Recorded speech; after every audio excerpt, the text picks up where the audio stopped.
Qu'est-ce qui est le plus important dans une entreprise? Est-ce que c'est l'argent ou est-ce que c'est l'humain qui permet de gagner l'argent? Vaste sujet. J'aime bien les entreprises qui considèrent que la réussite de l'entreprise, c'est avant tout grandir ensemble. C'est avant tout grandir en tant qu'humain et faire grandir l'entreprise au travers des hommes. Ce qui naturellement va générer de l'argent.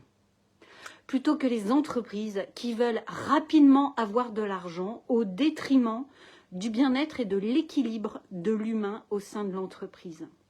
C'est vraiment une notion fondamentale et différente qui amène aussi à piloter l'entreprise différemment. Quand on considère l'humain comme le levier de croissance de l'entreprise, tout ce qui est autour du pilotage de l'entreprise est autour de l'humain. C'est-à-dire qu'on a un socle de valeurs, c'est-à-dire qu'on a des comportements, ce que l'on veut voir, ce que l'on ne veut pas voir comme comportement dans l'entreprise.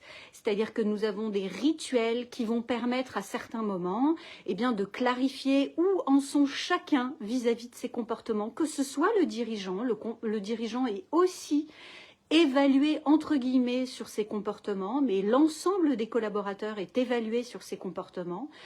Parce que, comme le dit ce si beau proverbe chinois, le poisson pourrit par la tête. Donc si le dirigeant lui-même n'incarne pas à travers son exemplarité les comportements qu'il veut voir dans son entreprise, c'est tout à fait normal que ces comportements ne soient pas incarnés. Je dirais même inversement, j'observe parfois avec certains dirigeants, lorsque l'on échange et que la conversation commence par « Oui, il m'énerve, il est tout le temps en retard, et puis on ne peut pas compter sur lui, à chaque fois qu'on fixe des rendez-vous, il n'est pas à l'heure, il n'a pas fait son taf ». Et finalement, quand je creuse un peu, je vois que finalement, le comportement des collaborateurs, ça peut faire un peu mal, mais c'est quand même l'hologramme du dirigeant. Ou à quel endroit le dirigeant ne tient pas ses engagements? À quel endroit le dirigeant est en retard sur ses rendez-vous ou n'honore pas certains rendez-vous? Avec beaucoup de bienveillance, mais c'est vraiment intéressant de se poser la question en tant que dirigeant, en tant qu'entrepreneur. Qu'est-ce que j'incarne comme comportement?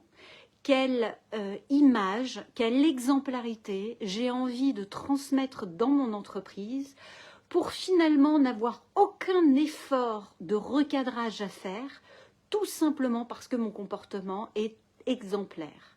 Et ça, c'est bluffant, je vous assure, c'est vraiment bluffant, mais c'est tellement vrai. Quand le dirigeant, l'entrepreneur est aligné sur les comportements qu'il veut voir, il n'a aucun effort à faire de recadrage ou de management. Les équipes en dessous reproduisent inconsciemment les comportements de l'entrepreneur. La petite astuce, c'est que c'est exactement la même chose dans la sphère intime, que ce soit dans la relation de couple ou dans la relation parentale. En tant que leader, c'est au travers de votre exemplarité que tous les comportements personnels autour de vous vont se calibrer sur votre manière d'être. Alors, c'est à double revers et en même temps, moi, je trouve que c'est un beau cadeau pour systématiquement travailler sur soi, être en conscience sur sa manière d'être pour ne pas avoir d'efforts à faire ou vouloir changer les autres, tout simplement parce qu'ils ne rentrent pas dans les comportements attendus. Au plus vous travaillez sur vous, au plus inconsciemment vous influencez autour de vous. Et ça, je trouve que c'est le meilleur pouvoir. Dites-moi comment ça résonne pour vous. Et si ça résonne particulièrement pour vous, partagez cette vidéo à 3 personnes autour de vous, 3 entrepreneurs autour de vous qui ont spécifiquement besoin d'entendre ça en ce moment, notamment dans le management de leurs équipes. Je vous souhaite une magnifique soirée et je vous dis à demain. Bye bye.